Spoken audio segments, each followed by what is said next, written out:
Hello class, today I am going to teach about the subject accountancy, class 11, chapter meaning and objective of accounting. In the last video I have discussed about syllabus and content, author name and book publication. In this video we will discuss about new chapter and that is meaning and objective of accounting.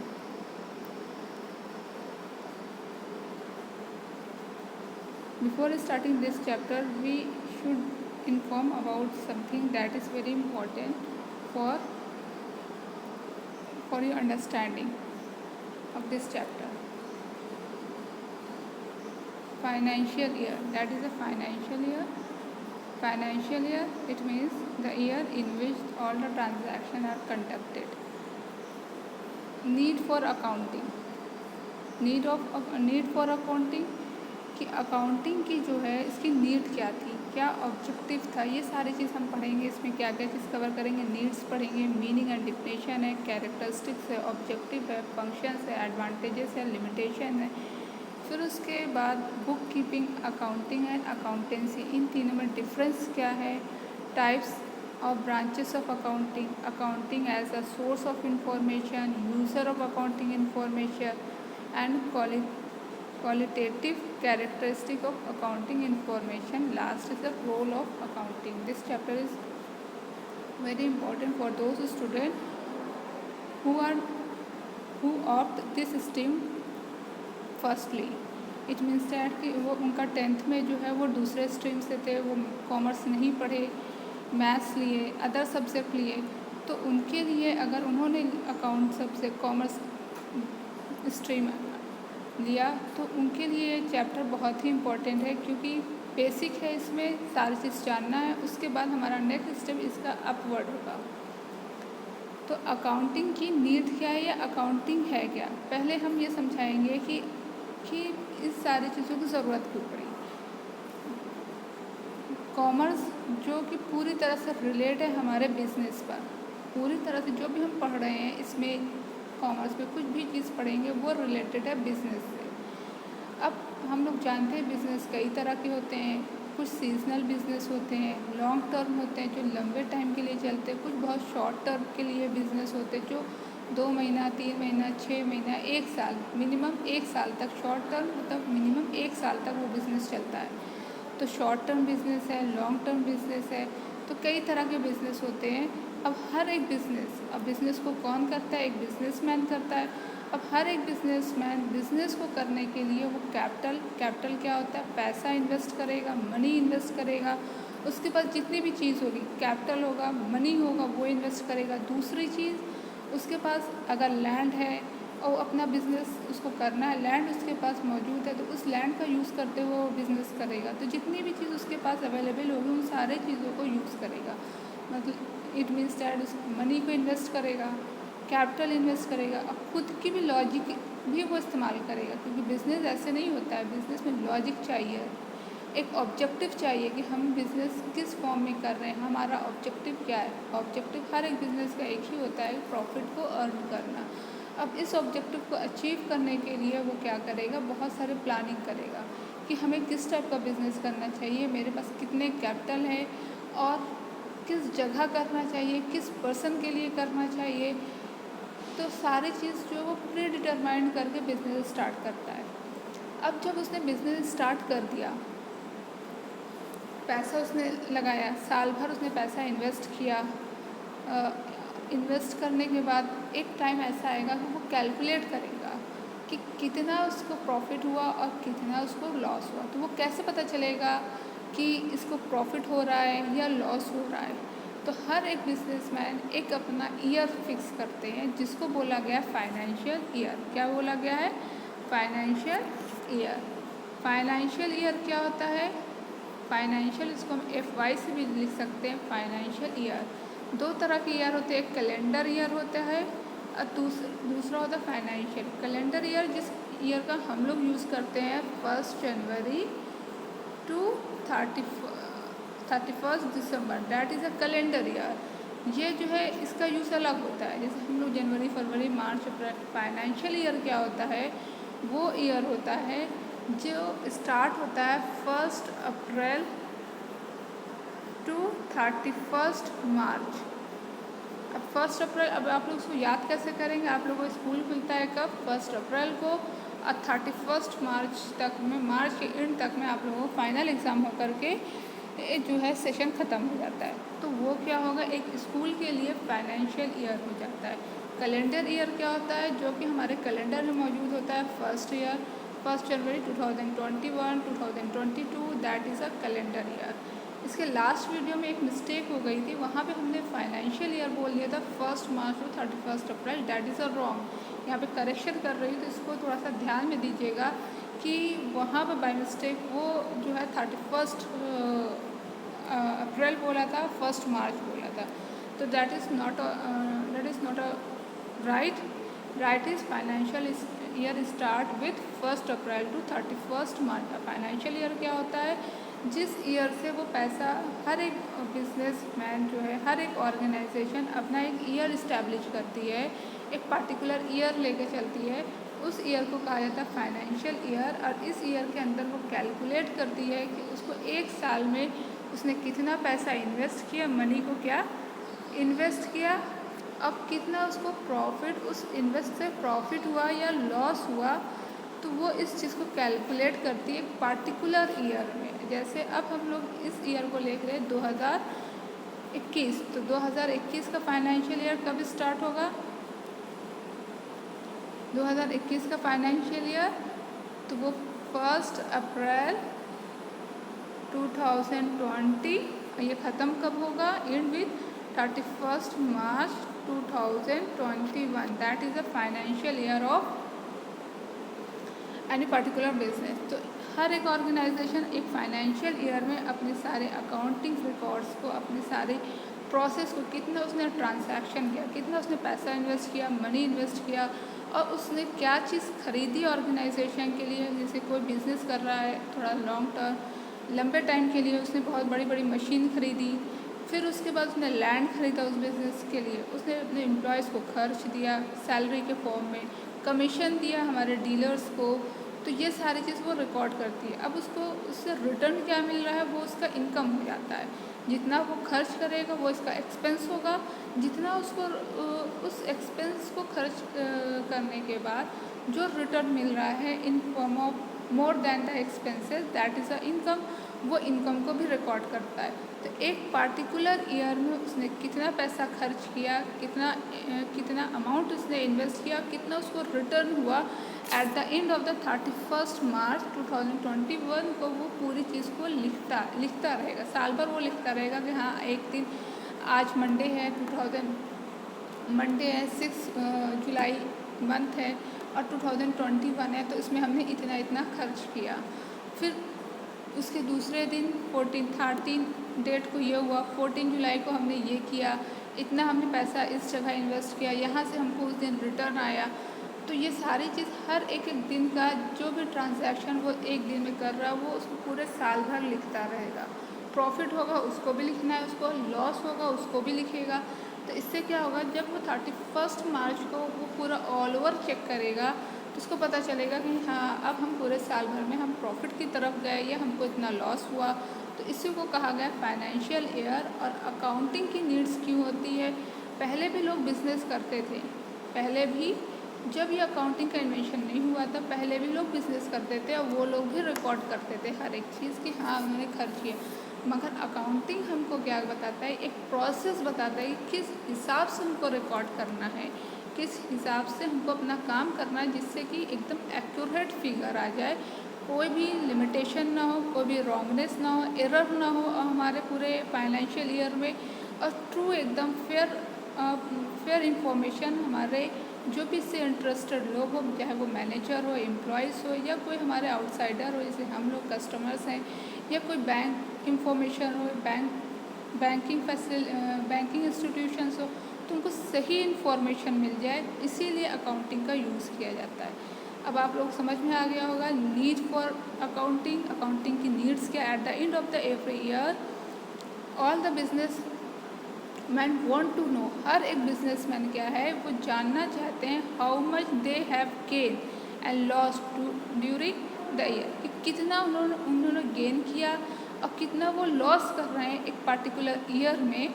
तो वो जो है उस जानने के लिए how much capital is invested, कितना capital that means a money, कितना मनी वो इन्वेस्ट कर रहे हैं इन द बिजनेस में at the end of the year, पूरे ईयर के एंड तक उन्होंने कितना पैसा इन्वेस्ट किया है। And how much money they are liable to pay and to whom they owe, और कितना उनको पे करना है, कितना उसे उनको रिसीव करना है।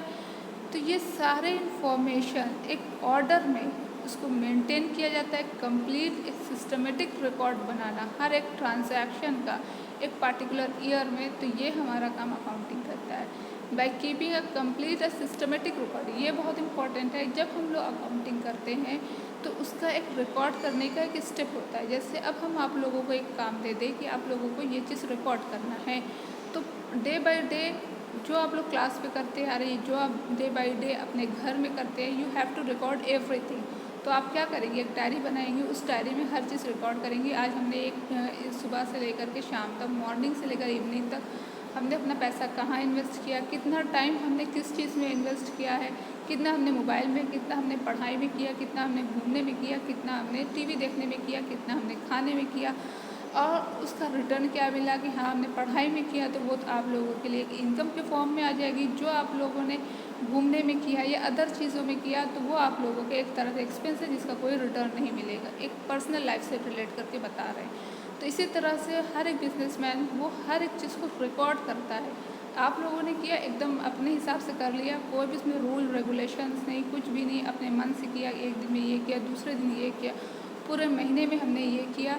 तो ये इसी तरह बिजनेस भी जो होता है वो रिकॉर्ड तो करता ही करता है, प्लस उसका एक रूल होता है कि वो सिस्टमेटिक रिकॉर्ड करेगा। कैसा करेगा, एक सिस्टमेटिक रिकॉर्ड करना, ये बहुत इंपॉर्टेंट है। Complete and systematic record of every business dealing, हर एक बिजनेस डीलिंग का सिस्टमेटिक एक कंप्लीट रिकॉर्ड रखना, तो ये हमारे बिजनेस में आता है। तो इसी को कहा गया है कि हमें अकाउंटिंग की ज़रूरत क्यों पड़ी, क्योंकि हमें जानना होता है कि हमारे एक पर्टिकुलर फाइनेंशियल ईयर में कितनी नीडेड हुई, कितना हम प्रॉफिट की तरफ गए या लॉस की तरफ। अब यहाँ पे मेन चीज़ आएगी, मीनिंग क्या है और डिफिनेशन क्या है। डिफिनेशन को एकदम लाइट मत लीजिएगा, अरे डिफिनेशन है कुछ नहीं इम्पोर्टेंट होता, नहीं, जितना इम्पोर्टेंट आपका मीनिंग है। डिफिनेशन कौन देता है, कोई बहुत बड़े प्रोमिनेंट और एक्सपर्ट जो होते हैं अकाउंट्स के या इस फील्ड के, वो अपना एक बेस्ट वे में, एक इफ़ेक्टिव वे में उस पार्टिकुलर चीज़ों को समझाते हैं। तो definition is very important as well as meaning. तो हमें दोनों चीज़ को पढ़ना है और दोनों चीज़ को एग्ज़ाम के पॉइंट ऑफ व्यू से भी पढ़ना है कि हमको एग्ज़ाम में अगर हमें अकाउंटिंग के बारे में पूछा जाए तो we have to write meaning and also definition. Accounting is a systematic process. Accounting को क्या कहा गया है, ये एक सिस्टमेटिक प्रोसेस है ऑफ आइडेंटिफाई करना, मेजरिंग। सबसे पहले एक सिस्टमेटिक रिकॉर्ड क्या है, किस चीज़ का, आइडेंटिफाई करना, चीज़ों को आइडेंटिफाई करना कि जो हम ट्रांजैक्शन कर रहे हैं वो हमारे ट्रांजैक्शन हमारे बिजनेस से रिलेटेड है या हमारे पर्सनल है। हम लोग दो तरह से ट्रांजैक्शन करते हैं, या बिजनेसमैन जो होता है दो तरह से ट्रांजैक्शन करता है। एक अपना वो खुद का करता है ट्रांजैक्शन, जैसे उसको क्या है कहीं पेमेंट करना है अपने घर के इलेक्ट्रिसिटी बिल के लिए, तो वो उसका क्या हो जाएगा, खुद का ट्रांजैक्शन हो गया, अपने पर्सनल हो गया। पर्सनल चीज़ बिजनेस में नहीं इंक्लूड की जाती। तो ये चीज़ भी ध्यान रखना है कि अगर हम लोग बिज़नेस की अकाउंटिंग बना रहे हैं, बिज़नेस अकाउंटिंग प्रिपेयर करते हैं, तो उसमें सिर्फ और सिर्फ अपने क्या लिखना है, बिज़नेस से रिलेटेड ट्रांजैक्शन लिखना है, अदर ट्रांजैक्शन, पर्सनल ट्रांजैक्शन नहीं इंक्लूड करना है। तो firstly we have to identify transaction, then measuring, उसको मेज़र करना है कि किस टाइप का ट्रांजैक्शन हमने किया, कैश में ट्रांजैक्शन किया या गुड्स मतलब सामानों का ट्रांजैक्शन किया, ये मेज़र करना है। क्रेडिट उधार पर किया कि हमने कैश पर किया, रिकॉर्ड करना, जो चीज़ क्रेडिट पर किया, उधार पर किया तो उसको अलग रिकॉर्ड करेंगे कि हाँ ये ट्रांजैक्शन हमने उधार पर बेचा है या उधार पर ख़रीदा है, उसको रिकॉर्ड अलग करना। जो चीज़ कैश में ख़रीदा तो उसका रिकॉर्ड अलग करना। क्लासीफाइंग करना, उन सब चीज़ों को सही जगह रिकॉर्ड करके उसको क्लासीफाई करना, पर्टिकुलर जगह उसको क्लासीफाई करना। फिर समराइजिंग करना कि हाँ इतना इतना रिकॉर्ड हुआ। फिर interpreting and communicating financial information, फिर फाइनली इंटरप्रेट करेंगे, मैचअप करेंगे, मतलब कंपेयर करेंगे then communicate financial information to the user. और जो इसके यूज़र होंगे, जो इसको बनाने वाले होंगे उनको, प्लस जो इससे इंटरेस्टेड होंगे, यूज़र दोनों होते हैं, एक उसको बोला जाए दो तरह के यूज़र, एक इंटरनल होते हैं, एक एक्सटर्नल होते हैं। बिजनेस के दो यूज़र होते हैं जो कि ये जानना चाहते हैं फाइनेंशियल ट्रांजैक्शन जो है, फाइनेंशियल इंफॉर्मेशन के बारे में, फाइनेंशियल स्टेटमेंट के बारे में किसी भी बिजनेस का। इंटरनल यूज़र क्या होता है, जैसे एम्प्लॉयज़ हो गए और दूसरा मैनेजर हो गए, जो भी बिजनेस के अंदर लगे हुए हैं। और एक्सटर्नल क्या हो गया, जैसे एक कंज्यूमर हो गया, उसको चाहिए कि हाँ ये बिज़नेस अच्छा चल रहा है कि नहीं चल रहा है। बैंक है जिसने लोन दिया है उस बिजनेसमैन को, वो जानेगा। प्लस कि इनकम टैक्स अथॉरिटी, तो वो जानते हैं कि हाँ इस पर इसकी इतनी इनकम है, इस पर टैक्स जमा हुआ है कि नहीं हुआ है। तो ये सारी चीज़ हमारे एक्सटर्नल यूज़र्स होते हैं। तो इन लोगों को बहुत ही हेल्पफुल होता है to communicate financial information to users to the it give the information. और ये क्या क्या चीज़ का इंफॉर्मेशन देते हैं, क्या अकाउंटिंग हमको किस किस चीज़ के बारे में इंफॉर्मेशन देता है। द रीजनेबल रिसोर्सेज अवेलेबल, कि अब जो इंफॉर्मेशन हमको फाइनेंशियल इंफॉर्मेशन क्या, कि हमको फाइनेंस के फॉर्म में क्या क्या इंफॉर्मेशन हमको मिलेगा। रिसोर्स अवेलेबल, उसके पास एक बिजनेस के पास at the end of the 31 April कितना रिसोर्स अवेलेबल है, कितना सामान अवेलेबल है, कैश के फॉर्म में, क्रेडिट के फॉर्म में, गुड्स के फॉर्म में, सामान के फॉर्म में कितनी चीज़ अवेलेबल है। How the available resources has been employed, फिर वो कहेगा ये जो ये रिसोर्सेज हमारे पास है उसको किस हिसाब से एम्प्लॉयड किया जाए, खर्च किया जाए। जो खर्च करने, then the third is result achieve by their use.